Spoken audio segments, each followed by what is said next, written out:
The question is, are we investing correctly to get the name of the great names of the people? Like, for example, if we have today and I say to you South Africa, what's the first name that comes to you? Mandela. If I say the word, for example, America, you have Muhammad Ali, you got Michael Jackson, you got Michael Jordan. You get the names of the people that they made them stars around the world. So the whole world are attached to these stars, and you know that they are America. And the same thing, what have we done in the region, not only in the UAE, in the region? Did we actually focus on the great stars that we have here that changed the world, the scientists, the great visionaries, the writers, the novelists? Have we done and taken them to the world and influenced the world with them? Unfortunately not. All the 3 books of God, not one of them actually ever say how many women you could marry, which actually gives you bias. So you can marry up to, you can marry up to what you wish for. Islam didn't say marry 4. Islam came to say you may marry up to 4. Up to 4. It's a completely different thing from saying you can marry 4. No one can marry 4 women at the same time. How would you do that? If you take this law and implement it back in the days, people will actually be in the war, they will be traveling, and so on. And the society couldn't afford having a woman who loses her own husband in the middle of the war. She ends up with a 2-month-old boy on her own in that kind of environment. So another man will actually marry her to give her the dignity and live like a respected woman and give her all the rights. Some always remember, Judaism is a beautiful, perfect religion. Christianity is a beautiful and a perfect religion. Islam is a beautiful and a perfect religion. However, the worshippers and the followers of all these 3 religions are not always perfect.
My mom looks at me, she's like, you don't get it, do you? I'm like, what is it? She's like, you don't know nothing about the sea and the marine life heritage of your country. You only know about the desert and the farm and your dogs, you know, my Salukis and everything.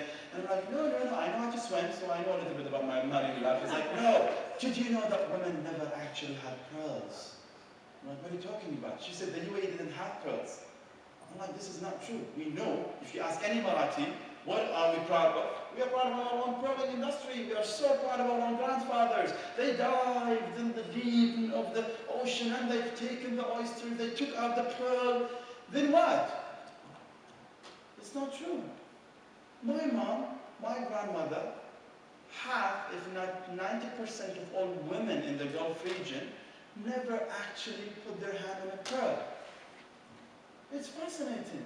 How come? Well, the story goes like this. Our grandfathers used to dive to actually for 8 meters, 4 minutes, holding their breath, facing danger, sharks, chicken fish, the paracuda, the corals get stuck, they sink, they die, to give us a small stone that is actually made of dirt.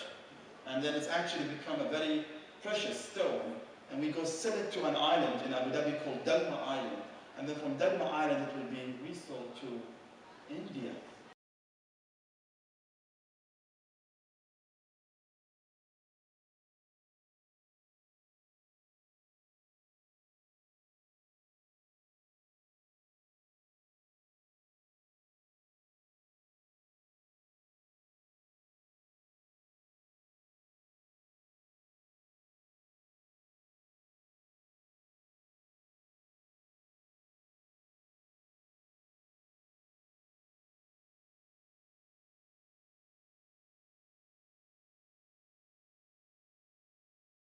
To succeed on the type of food, to become more popular globally, we need to actually bring it to the top, to bring it in a way where it actually fits international standards. And I'll give you an example. Did you hear something called shrimp fried rice? It is a meal. When you hear it, you think it's Chinese. But in reality, it's the American concept of Chinese food.